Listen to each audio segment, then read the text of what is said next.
Un jour, j'ai reçu un parent à l'école pour le cas de son enfant qui avait changé de nom sur la feuille d'examen quand il s'était rendu compte que l'examen était très difficile. Lorsque j'ai dit au papa que l'enfant, selon le règlement d'ordre intérieur, devait être renvoyé, le papa m'a supplié et je lui ai dit que c'est tard parce que le règlement d'ordre intérieur est clair. Et le papa qui me pose la question, « Père, vous pensez que c'est vous qui allez changer ce pays ?»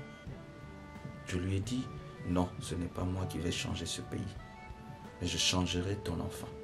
Et c'est ton enfant qui changera ce pays. » Tout cela parce que nous n'aimons pas le changement, nous n'aimons pas la conversion. Bienvenue au deuxième dimanche de l'Avent, année liturgique A. En effet, dans la première lecture tirée du livre d'Isaïe au chapitre 11e du 1er au 10e verset, le prophète nous annonce que dans la souche de Jessé sortira un rejeton, un rameau qui sera le juge du monde et il jugera le monde avec justice. Dans la deuxième lecture, Saint Paul, écrivant aux Romains, leur dit que tout ce qui a été écrit dans les livres saints servait à les instruire. L'Évangile, quant à lui, invite les Judéens à la conversion par la bouche de Jean-Baptiste. Dans ces trois lectures, retenons deux thèmes pour notre méditation.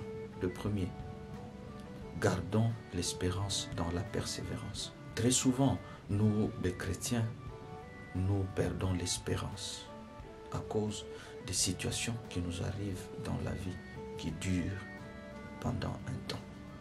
Ces deux qualités spirituelles, l'espérance et la persévérance, sont extrêmement liées. Lorsqu'on ne sait plus persévérer, c'est impossible de garder l'espérance. La persévérance, c'est cette qualité qui fait que nous puissions continuer la lutte malgré les inégalités, les erreurs, les injustices, le manque. Et la force de cette persévérance est nourrie par l'espérance que nous avons en ce qui viendra couronner nos efforts. Apprenons à persévérer malgré tout ce que nous pouvons vivre, car le Christ qui vient nous sauver a besoin de cela. Le deuxième thème, convertissons-nous. La société juive dans laquelle vivait Jean-Baptiste avait un style qui n'était pas conforme à celui de ceux qui attendaient le Messie. Voici pourquoi il va leur demander de se convertir, car le Seigneur est proche. Cette invitation nous est lancée aujourd'hui, mes frères, mes sœurs.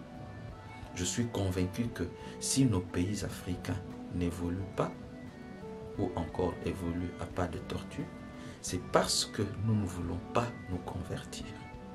Mais nous voulons plutôt nous pervertir. Et nous entendons les gens dire, nous sommes habitués comme ça. C'est toi qui vas changer les choses. Laisse tomber, ça ne changera rien. Tu perds ton temps pour rien.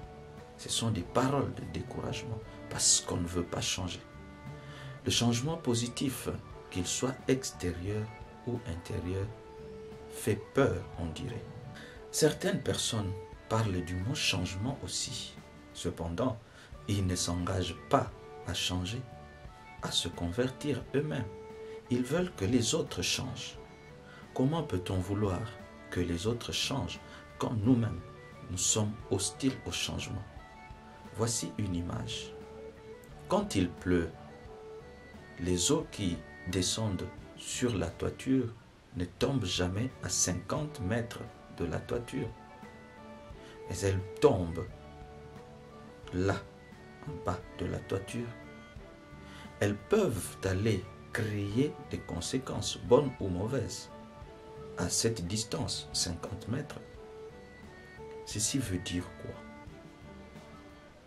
Nous devons commencer à opérer le changement là où nous sommes, dans notre vie, là où nous habitons. Et les autres qui sont loin de nous bénéficieront de ce changement. Lorsque nous aurons changé, ils nous verront et ils pourront imiter ce que nous avons fait. Ils pourront changer parce que nous avons changé. Comment peut-on demander aux autres de changer pendant que nous-mêmes, nous n'avons pas changé. Commençons à nous convertir nous-mêmes d'abord et nous demanderons aux autres de se convertir. Demandons au Seigneur, à notre Maître que nous sommes en train d'attendre, qu'il nous donne cette force de pouvoir nous convertir et non pas de forcer les autres à se convertir. Loué soit Jésus-Christ.